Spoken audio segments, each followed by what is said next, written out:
Welcome back to our second edition of Let's Be Frank.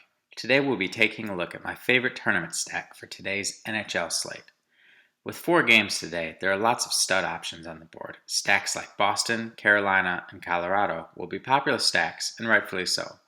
But I want to highlight the always under-owned, late-night hammer stack, the Vancouver Canucks. The Canucks lost in OT last night, but still lead the series 2-1 against the defending champs, St. Louis Blues. This is a huge game for them as they need to take advantage of the fact that they are the home team and keep the momentum from swinging to the Blues.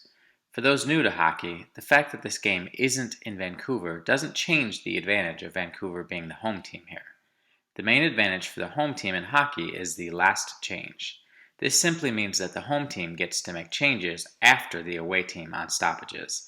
This allows the home team to dictate matchups and get their best players in good spots, which is why we often see players have drastic home-away splits. And in Vancouver's case, they were much better at home this year, with a 22-9-4 record at home during the regular season, compared to just 14-18-2 on the road.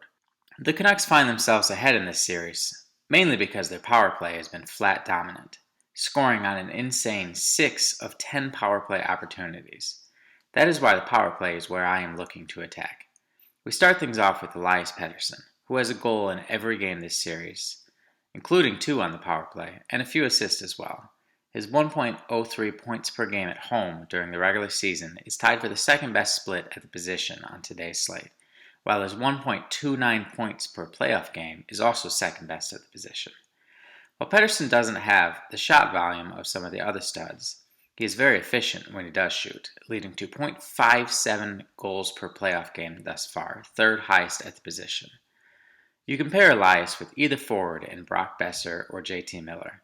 Despite what felt like a down year, Boeser still managed .81 points per game at home and has 7 points through 7 playoff games. JT Miller is certainly worth a look as well. Miller quietly had a monster season at home with an impressive 1.17 points per home game during the regular season, which is the third best split of the position, behind only Marchand and Pastrnak, and ahead of such guys as Kucherov and Steven Stamkos, speaking of just how good he was at home. Miller's been able to continue his home success with 3 points through 3 home games so far these playoffs, including a power play goal last night. Finally, we finish out our stack with the young phenom in Quinn Hughes. Hughes has been simply unstoppable these playoffs, and he's currently riding a 6-game point streak, which includes 8 assists and a goal. Late games tend to go under-owned, and with Vancouver losing last night, their ownership should be lower here. Take advantage of this with a late-night hammer stack in the Canucks. Thanks and good luck.